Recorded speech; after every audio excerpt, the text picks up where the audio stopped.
성경 창세기 6장 1절에서 8절 말씀까지.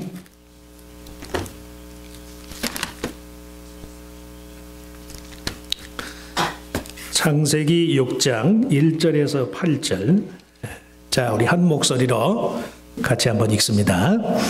사람이 땅 위에 번성하기 시작할 때에 그들에게서 딸들이 나니 하나님의 아들들이 사람의 딸들의 아름다움을 보고 자기들이 좋아하는 모든 자로 아내를 삼느니라. 여호와께서 가라사대 나의 신이 영원히 사람과 함께하지 아니하리니 이는 그들이 육체가 됨이라. 그러나 그들의 날은 120년이 되리라 하시니라. 당시에 땅에 네피림이 있었고 그 후에도 하나님의 아들들이 사람의 딸들을 취하여 자식을 낳았으니 그들이 용사라 고대의 유명한 사람이었더라. 여호와께서 사람의 죄악이 세상에 관영함과 그 마음의 생각의 모든 계획이 항상 악할 뿐임을 보시고 땅 위에 사람 지으셨음을 한탄하사 마음에 근심하시고 가라사대 나의 창조한 사람을 내가 지면에서 쓸어버리되 사람으로부터 육축과 기는 것과 공중의 새까지 그리하리니 이는 내가 그것을 지었음을 한탄함이니라 하시니라. 그러나 노아는 여호와께 은혜를 입었더라. 아멘. 성가대의 특송이 있겠습니다.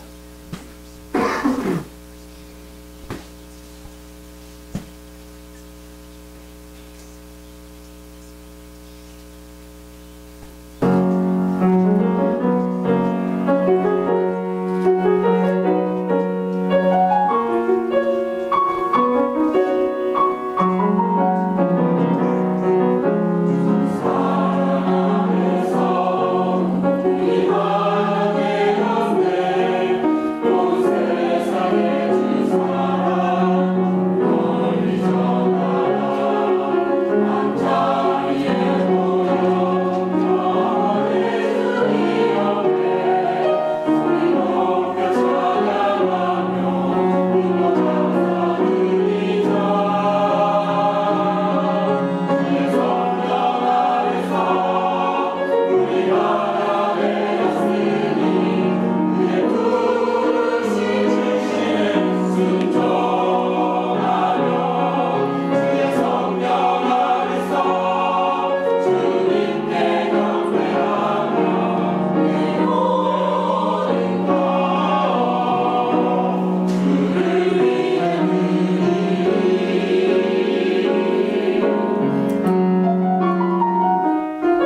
예, 아름다운 찬양 감사합니다. 오늘 우리가 읽은 창세기 6장 1절에서 8절 맨 마지막 절 말씀. 그러나 노아는 여호와께 은혜를 입었더라. 그 노아도 은혜를 입을 줄 믿습니다. 그러나 노아는 여호와께 은혜를 입었더라. 은혜라는 말의 가장 기독교적인 의미 가운데 하나는요, 어느 한 가지에 이끌리는 마음, 어느 한 가지에 이끌리는 마음, 우리가 그렇게 부를 수 있어요. 객관적이고 상대적인 차원의 가치가 무엇이든 간에 어느 한 가지가 주는 삶의 의미, 또 그것으로 인한 보람, 만족함, 그것 때문에요, 다른 모든 것들의 가치와 의미가 없어지는 거예요. 없어진다기보다는 상쇄되는 거예요. 상쇄. 우리 삶 속에도 그런 일들이 많죠. 뭔가 정말 중요하고 본질적인 요소 한 가지가 갖추어지면 그 외 다른 것들은요, 그저 문제가 되지 않아요. 그렇잖아요. 정말 있어야 할 것이 있으면 없어도 되는 것들은 별로 상관이 없다고. 꼭 있어야 할 게 없으니까, 그러니까요, 없어도 될 것들을 집착을 해요. 그런 식의 입장 정리가 있기 전까지가 문제이지요. 일단 그렇게 마음 정리가 되고 나면 더 이상 우리 내면에 갈등이나 분열이 없어요. 그리고 내면의 고요함, 평정을 누리게 된다는 말씀이에요. 현실적인 것도 그렇고 신앙적인 차원의 일도 마찬가지. 꼭 있어야 할 것, 본질적인 것, 정말로 중요한 것, 이것을 꼭 발견하고 누리는 한 해가 되시길 바랍니다. 불필요한 것들에 내 마음이 집착하기보다 한 가지 정말 중요한 것을 붙잡는 거예요. 그리고 그것이 주는 정말 삶의 근본적인 의미와 가치 때문에요, 다른 것들의 의미를 넘어서 버리는 거예요. 상쇄해 버리는 거예요. 평안과 질서라는 것은 어떤 경우에도 강한 매력, 강렬하고 확실한 그 무엇에 의한 지배를 받을 때라야만 가능해요. 자주 말씀드려요. 샬롬, 피스. 굉장히 듣기는 좋은 말이. 그러나 그 평화라는 말은요, 철저히 정치적인 거예요. 정치적인 거. 최소한 나보다 강한 그 무엇에 의해서 완전한 지배를 받을 때에 내 삶에 평화가 있다는 말씀이에요. 강하지 않으면, 강렬하지 않으면요, 흔들려요. 믿음도 마찬가지고 현실에서의 삶도 마찬가지. 어떤 경우에도 강한 매력, 강렬하고 확실한 그 무엇에 의한 지배를 받는 삶이어야 한다. 믿음과 사랑 그리고 의의를 추구하는 갈망 가운데 뭔가 신적인 은혜가 가져다주는 확실한 매력에 빠짐으로써 우리 스스로 주체할 수 없는 마음의 동요와 혼돈을 벗어버려야 한다. 이런 은혜가 다 임하시기를 거듭 축원합니다. 이렇게 확실한 것에 붙들리는 삶. 재작년 2011년을 기준으로 할 때요, 한국 사회의 남자 여자의 결혼 정년기가 남자는 32.4세, 여자는 30.7세. OECD 국가 중에서 맨 하위야. 그만큼 한국 사람들이 결혼을 늦게 해요. 2년 전이니까 지금은 더 늦어졌겠지 뭐. 어느 한 사회연구소에서 조사를 했어. 결혼 정년기의 남자와 여자들이요, 피차 간에 절대 사귈 수 없다고 간주하는 사람들. 저 사람하고는 절대 결혼 못한다고 하는 사람. 잘 들어보시오. 여자들은요, 돈 빌려달라고 하는 남자. 죽어도 결혼 못한대. 얼마나 남자가 지질이 못났으면 여자한테 돈 빌려달라고 그래. 58%. 아무 데서나 담배 피우는 남자 20%. 잘 들으죠. 결혼을 하셨기 망정이지. 결혼을 안 했더라면 큰일 날 뻔했잖아. 어디서나 담배 피우는 남자 20%는 결혼 못해. 지저분하고 게을러 보이는 남자 10%. 또 마지막 9%는요, 뭐든지 더치페이 하자고 하는 남자. 그것도 아주 밉상이라. 어떻게 남자가 그리 까짓 거 내면 자기가 내지 여자한테 더치페이 하자고 그러나. 제가 여자라도 이런 남자하고는 결혼 안 할 것 같아. 여자들은 그래. 남자들은요, 뭐 그런 경우는 별로 없지만 아무 데서나 담배 피우는 여자들 75% 그런 여자하고 결혼 안 하는데, 지저분한 여자 15%, 술주정 심한 여자 4%, 노출이 심한 여자, 보기는 좋은데 결혼은 안 한대 2%. 그리고 마지막으로는 제모하지 않는 여자. 젊은 사람들이니까 뭐 제모하지 않는 여자, 이런 여자하고도 결혼 안 한대. 이런 순서예요. 근데 결혼할 수 없는 조건들이 이게 구구절절이 타당해요. 아무래도 그런 남자 그런 여자하고 어떻게 결혼할까? 그 타당하다. 결혼할 수 없는 조건들이 이렇게 구구절절이 타당함에도 불구하고 정년기 이전에 결혼해서 성공적인 가정을 꾸린 대부분의 부부들은 한결같이 배우자의 어느 한 가지 장점에 이끌려서 결혼을 결정한 사람들이래. 그 모든 조건이 안 맞아도 그저 어느 것 하나, 다른 건 다 안 보고 그것 하나만 보기로 한 거예요. 그리고 결혼했더니요, 성공하더래요. 일리가 있잖아요. 한 가지 장점에 이끌려서 결혼을 결정한 사람들, 이거 무슨 말이에요? 은혜의 원리에 충실한 사람들이 결국 세상에서도 행복하더라. 믿으시기 바랍니다. 현실이나 믿음이나 마찬가지.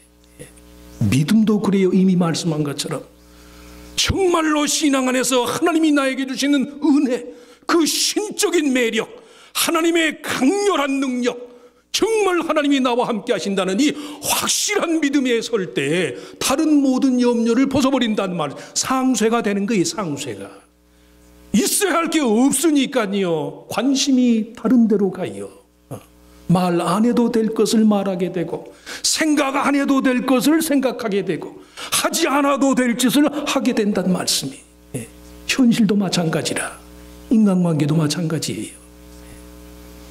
은혜의 원리에 충실한 사람들이 결국 결혼에도 성공을 하고, 사업에도 성공을 하고, 가정에도 성공을 해요.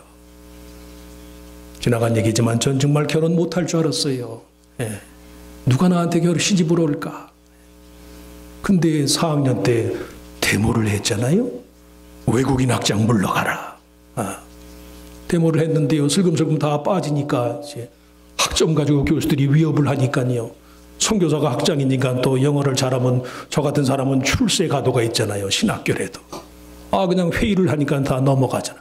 골치가 아파가지고 그냥 맨날 아스피린을 먹으면서 지냈는데, 그 모습이 어떤 여자의 눈에 그 모습이 꽉 박힌 거예요.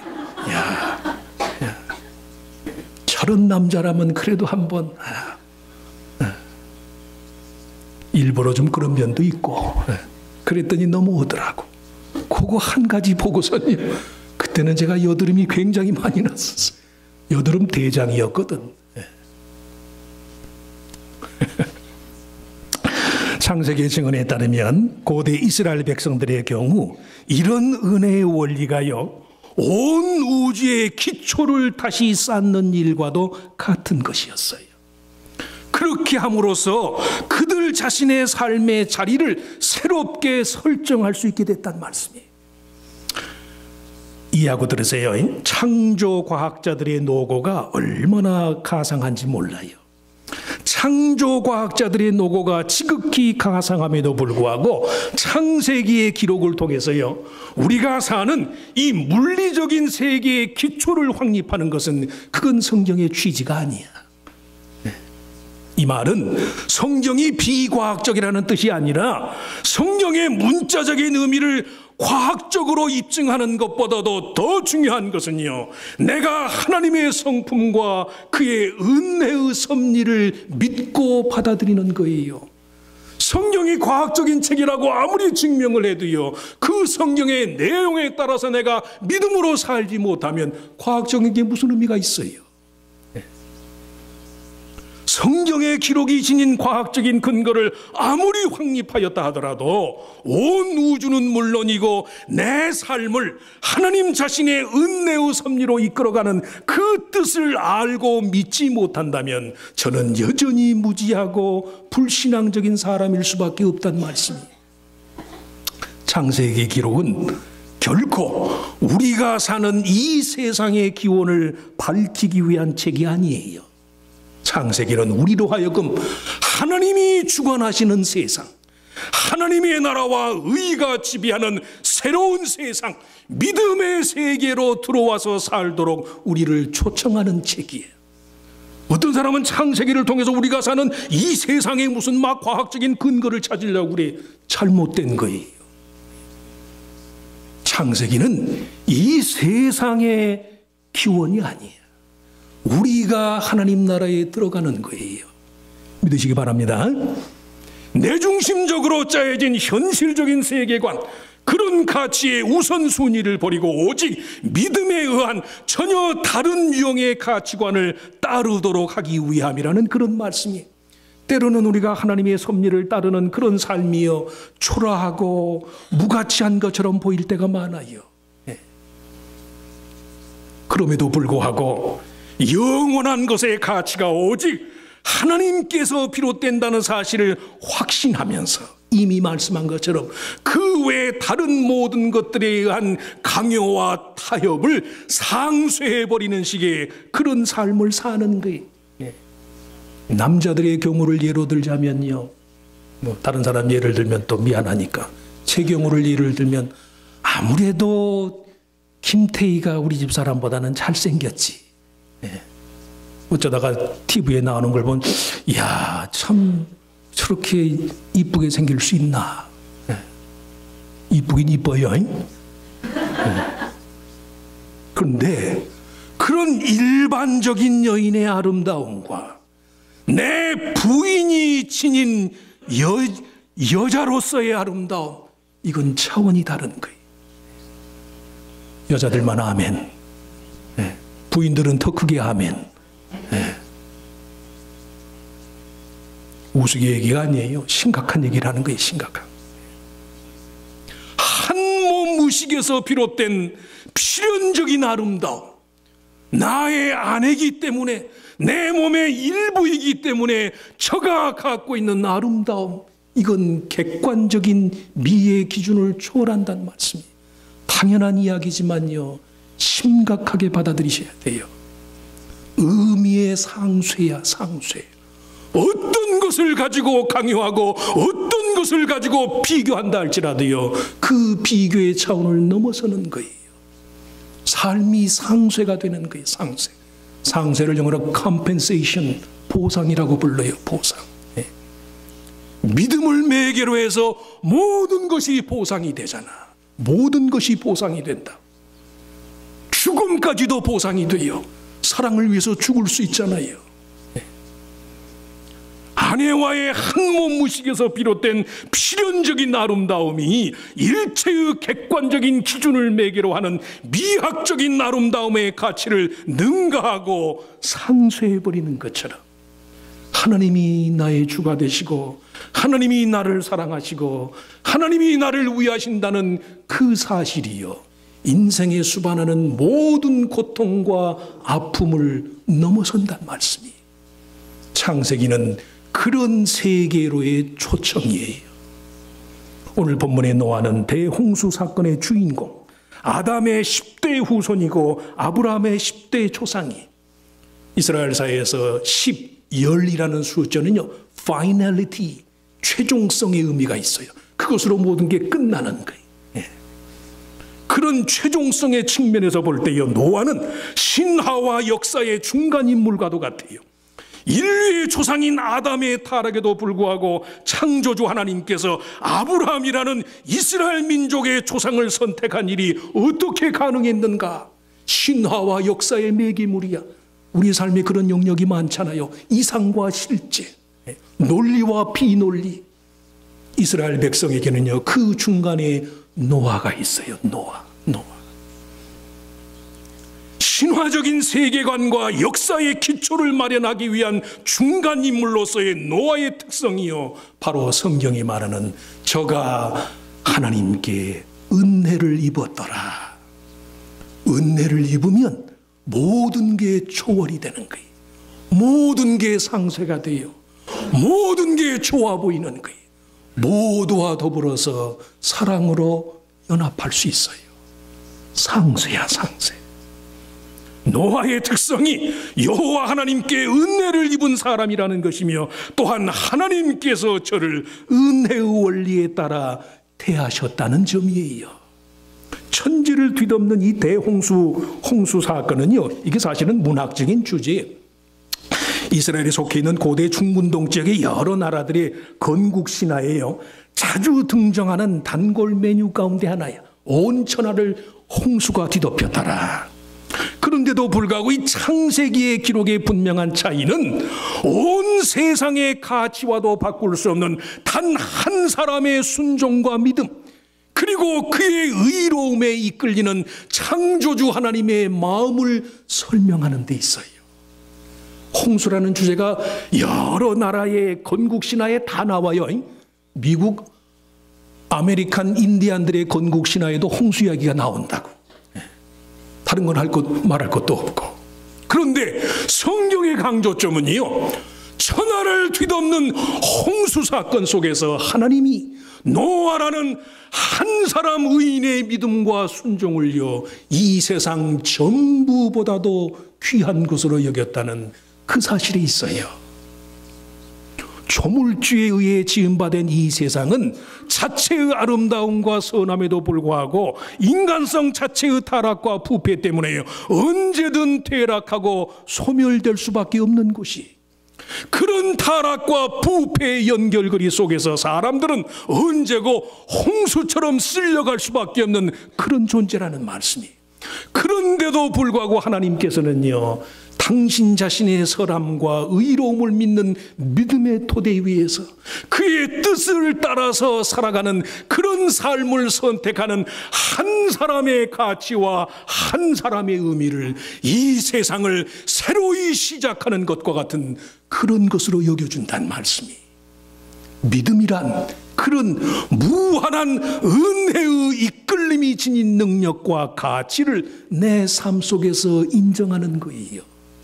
하나님은 원하시면, 내가 하나님의 마음에 합당하기만 하면 하나님은 이 온 세상을 대신하고서라도 나를 건지실 것이다. 하나님이 나를 그렇게 위할 것이다. 이스라엘 민족은요, 그런 하나님께 대한 신앙 고백에서 태동한 민족이에요. 바벨론 포로기를 지나는 동안 고대 이스라엘 백성은 하루에도 몇 수십 번씩 그들 나름의 민족적인 자화상과 자존심이 마치 거대한 홍수에 휩쓸려가는 것과 같은 그런 경험을 했을 거예요. 저와 여러분의 지금의 삶도 마찬가지예요. 그들이 추구한 모든 현실적이고 합리적인 생각과 계획들이 마치 물에 떠내려가는 지푸라기보다도 못한 것이라는 그런 회의와 절망감이 수도 없이 들었을 거예요. 생존의 위협을 받는 상황은 아니라 할지라도요, 아브라함의 후손이라는 이스라엘 민족의 선민의식과 관련해서만큼은 아무것도 희망적인 것을 기대할 수 없는 그런 상황이었어요. 다른 건 이민와서까지 건 몸이 힘들고 내 시간이 없고 몸 괴로운 거야 참아내지. 정말 근데 견디기 힘든 거 있잖아요. 내 인간적인 자존심. 예. 내가 환영받지 못한다는 그런 사실. 예. 하나님과 사람에 의해서 내가 외면당한 것은 아닌가. 이런 사실. 정말로 저와 여러분의 삶을 힘들게 하는 것은요, 보이지 않는 것일 때가 더 많아요. 아내가 목숨처럼 소중히 여겼던 그런 신뢰와 믿음의 가치라는 것이요, 물에 떠내려가는 지푸라기보다도 못하게 그렇게 없어질 때가 많아요. 오늘 본문에 의하면 일찍이 하나님께서 죽은 아벨 대신에 새로운 씨로 허락한 셋의 후손들 가운데 경건한 하나님의 아들들이라고 칭하던 자들마저도요, 타락과 실패를 경험할 수밖에 없었어요. 그리고 그들이 더 이상 하나님의 형상을 따라 지음받은 영적인 존재가 아니라 그만 육체뿐인 사람이 되고 말았단 말씀이, 이런 현실을 경험하면서 얼마나 저들이 한없는 슬픔과 절망감을 맛보야만 했을까. 6절에 여호와 하나님이 탄식했다고 그랬는데요, 하나님이 탄식한 게 아니에요. 사실은 그들 자신이 탄식한 거예요. 우리가요, 하나님의 은혜를 입고 산다는 것은 그런 삶의 처지 한복판에서 오히려 그들이 하나님 여호와의 눈에 뜨이기를 바라는 마음으로 사는 것을 말해요. 오늘 본문 8절에 영어 성경마다 조금씩 번역이 다르지만 제가 가지고 있는 성경에 But Noah found favor in the eyes of the Lord. Noah found favor in the eyes of the Lord. 이렇게 이 모든 것이 다 홍수처럼 그렇게 쓸려 내려가는 그런 삶의 변화와 그런 삶의 우여곡절을 겪으면서도요, 하나님이 나를 봐주실 것을, 내가 하나님의 눈에 띄어지기를 바라는 마음, 이것이 은혜를 믿는 마음이에요. 온갖 사람들에 의한 차별과 배신과 모함을 당하면서도요, 전능하신 하나님이 나를 봐주실 것이다.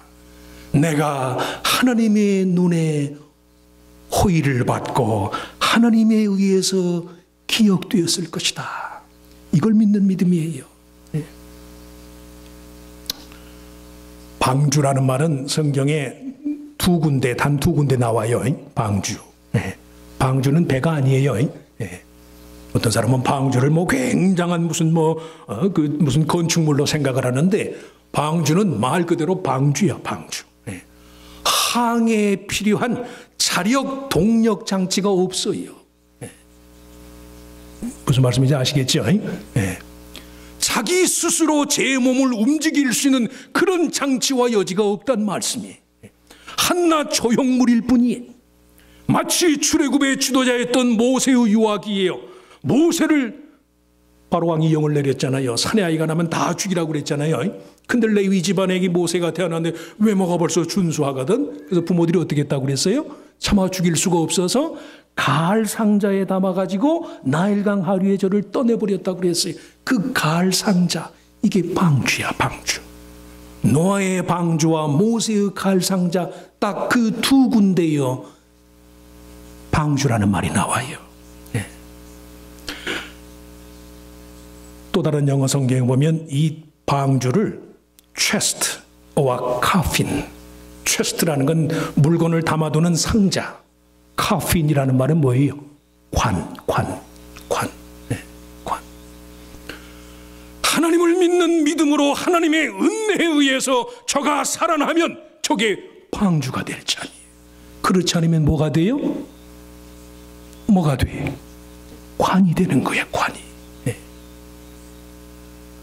살고 죽는 모든 이치를요, 하나님께 맡기는 거예요. 내가 살든지 죽든지 다만 하나님이 나를 기억한다는 사실로 내 삶의 근본 원리를 삼는 거예요.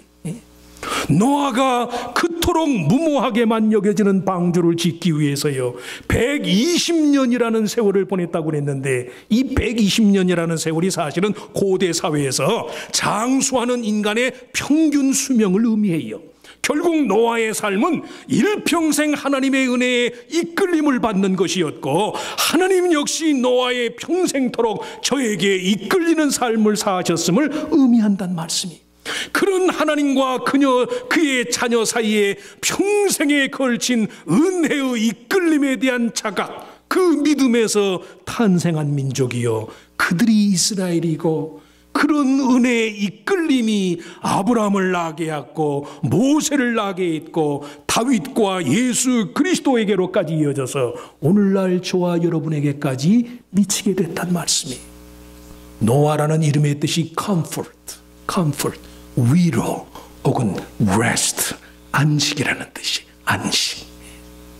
노아의 이름의 뜻이 위로와 안식인 것처럼 어떤 상황 속에서도요, 은혜의 이끌림을 받는 자라야만 삶의 참된 결실로서의 하나님의 위로와 안식을 누릴 수 있는 것이다. 이미 말씀한 것처럼 온 천하를 뒤덮은 태고의 홍수는 고대 사회의 어느 나라의 건국 신화에서나 흔히 찾아볼 수 있는 그런 내용이, 천하를 뒤덮는 홍수의 세력에 맞서서요, 용감히 싸우다가 장렬히 전사하는 식의 그런 민족적인 영웅들에 관한 이야기가 다른 나라의 건국 신화에는 많아요. 그러나 삶과 죽음의 경계를 경험하면서도요, 오직 여호와 하나님의 말씀을 따라서 순종하고 헌신한 믿음의 영웅, 은혜의 원리를 따르는 식의 그런 영웅에 관한 이야기는 오직 성경에만 나와요. 삶은 내가 주인이 아니라는 말씀이. 내 인생의 방주는요, 내가 움직이는 게 아니에요. 하나님께서 움직여 주시는 거예요.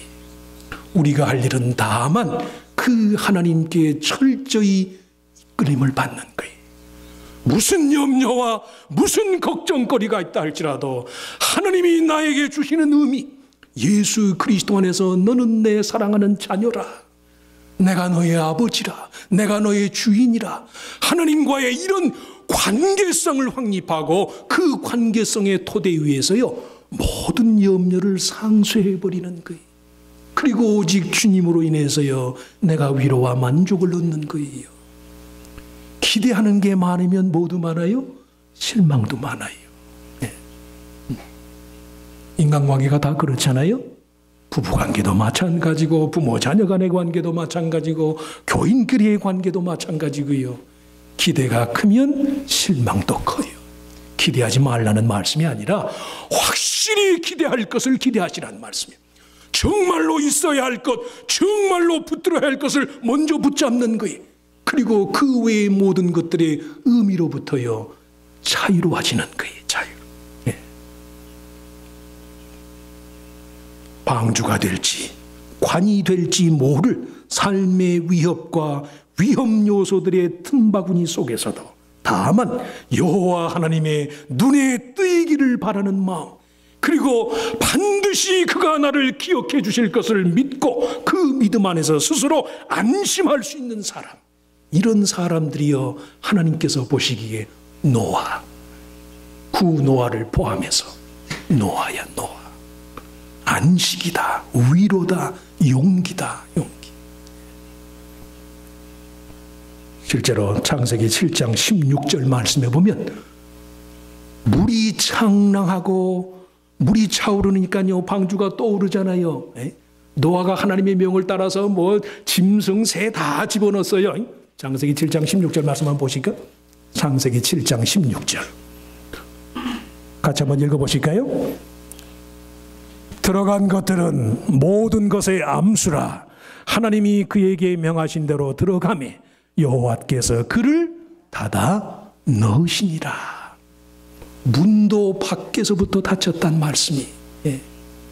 내 인생의 문을 닫아주실 분이 하나님이, 내 인생의 문을 여실 분도 하나님. 이 문은요, 밖에서 열도록 돼 있어요. 그걸 모르니까 내가 뭘 어떻게 하려고 하고 내 자존심을 내세우고 내 고집을 내세우고 보니까요, 일이 안 돼요. 될 일도 안 돼요. 부질없는 것들에 집착하니까요, 기대가 컸더니 실망만 더 커요. 금년 안에 하나님께 철저히 은혜에 의한 이끌림을 받는 삶을 통해서 노아처럼 믿음의 영웅들이 되시기를 주의 이름으로 축원합니다. 축원합니다. 하나님, 그렇습니다.